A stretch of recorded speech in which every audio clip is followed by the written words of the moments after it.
1800s, Louisville, Kentucky. Waverly Hills Sanatorium. In Louisville stands a place where thousands died of the White Plague, and their shadows still walk the halls. The night settles heavy over the sprawling brick structure, and the silence it carries is not ordinary silence. It is thick, restless, a silence that remembers. At Waverly Hills Sanatorium, the air seems to hum with suffering long past, and every corridor tells of footsteps that should have ended decades ago. The shadows here don't wait for the dark, they walk even in daylight. The sanatorium was born out of desperation.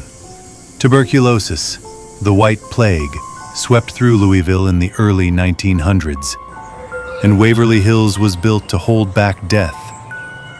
By the mid-1920s, the grand 5-story hospital opened its doors, filled with sun porches, treatment wings, and long echoing halls. Hope was promised within its walls, but in truth, death became its closest companion. Thousands of men, women, and children took their last breath here, their bodies quietly carried down the sloping underground passage that became known as the body chute. It was designed to hide the constant stream of the dead from those still fighting to live. Those who enter today often feel a weight pressing down, as though the building itself is grieving. In room 502, whispers cling to the air where a nurse was found hanging, her story blurred between suicide and despair.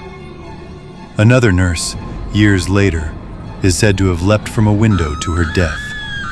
The halls echo with phantom coughs, with nurses who still walk their rounds though their bodies long ago gave in to exhaustion. Visitors describe doors slamming, shadows darting from room to room, and the sensation of unseen eyes following them through the decayed corridors.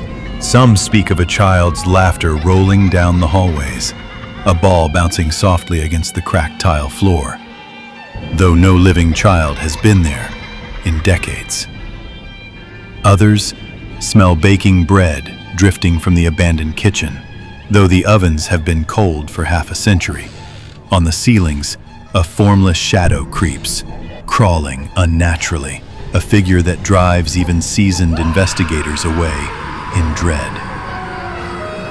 The sanatorium closed in 1961, when medicine at last conquered tuberculosis, but Waverly Hills never emptied. The spirits remained, bound not by malice, but by the sheer weight of memory. For every patient who died in agony, there was a nurse who held their hand, a doctor who whispered comfort, a family who left in grief. What lingers here is not just the dead, but the compassion that refused to fade with them. That is the twist hidden in Waverly's haunted reputation. The figures in white coats, the nurses pacing their rounds, the child who plays in the hallway. They are not simply remnants of tragedy. They are fragments of devotion. The caregivers who once sacrificed everything for their patients are still tending them, still walking the halls, still carrying out their duty. The patients who remain are not raging, but waiting, caught in the memory of their fight for breath. The walls of Waverly Hills do not hold just ghosts. They hold echoes of love, despair, and unending care. Step inside and you feel it. Not an ordinary haunting, but a place where death and devotion merged so powerfully that even time could not separate them. In the stillness of its corridors, you realize the most chilling truth of all. Waverly is not abandoned. It is still alive, with the sorrow and compassion of every soul that ever passed through its doors.